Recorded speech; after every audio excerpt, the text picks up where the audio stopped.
कुछ तेरा, सब कुछ तुझको अर्पण।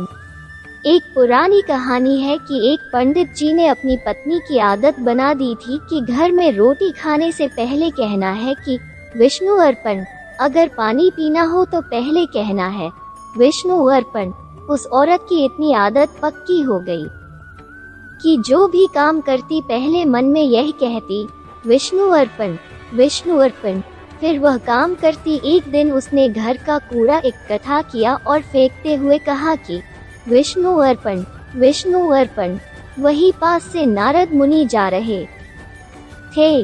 नारद मुनि ने जब यह सुना तो उस औरत को थप्पड़ मारा और कहा विष्णु जी को कूड़ा अर्पण कर रही है, फेंक कूड़ा रही है और कह रही है कि विष्णु अर्पण।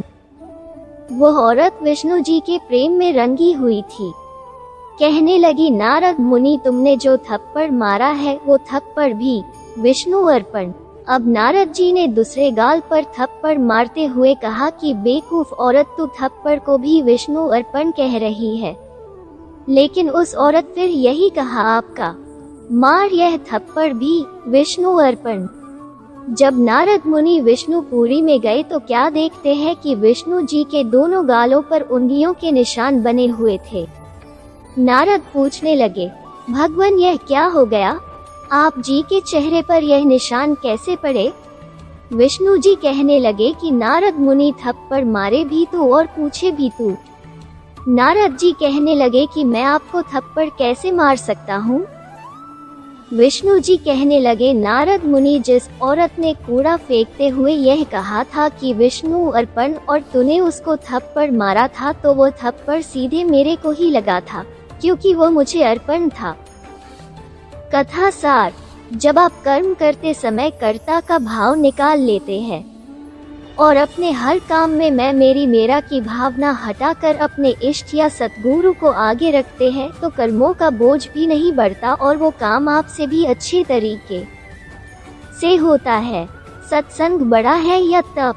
एक बार विश्वामित्र जी और वशिष्ठ जी में इस बात पर बहस हो गई कि सत्संग बड़ा है या तप। विश्वामित्र जी ने कठोर तपस्या करके हृदयी सिद्धियों को प्राप्त किया था, इसीलिए वे तप को बड़ा बता रहे थे, जबकि वशिष्ठ जी सत्संग को बड़ा बताते थे। वे इस बात का फैसला करवाने ब्रह्मा जी के पास चले गए। उनकी बात सुनकर ब्रह्मा जी ने कहा, मैं सृष्टि की रचना करने में व्यस्त हूँ, आप विष्णु जी के पास जाइए, विष्णु जी आपका फैसला अवश्य कर देंगे। अब दोनों विष्णु जी के पास चले गए।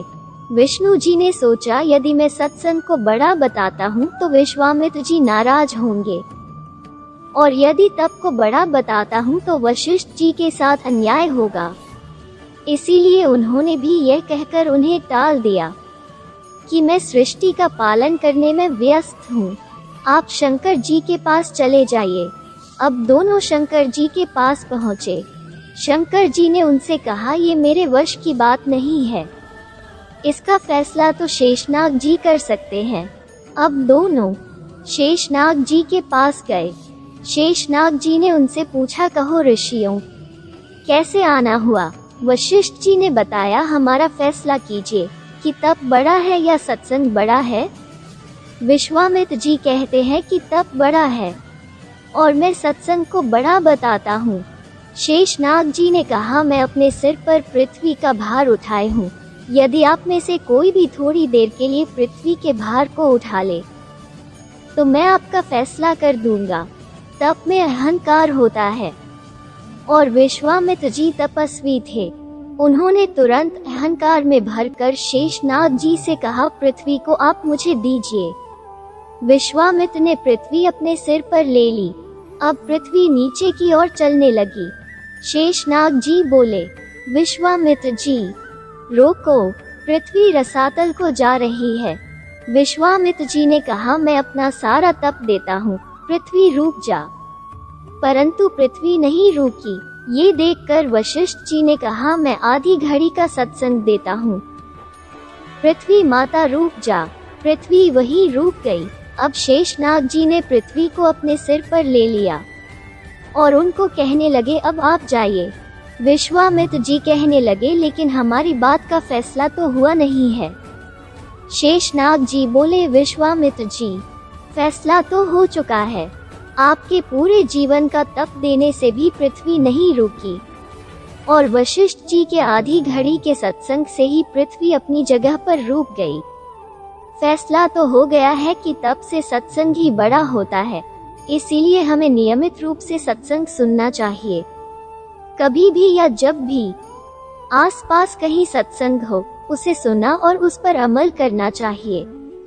सत्संग की आधी घड़ी तप के वर्ष 1000 तो भी नहीं बराबरी संतन कियो विचार। फिर मिलेंगे दोस्तों एक नई कहानी के साथ। तब तक के लिए हंसते रहें, मुस्कुराते रहें, अपना ख्याल रखें और इसी तरह हमारे साथ जुड़े रहें। धन्यवाद।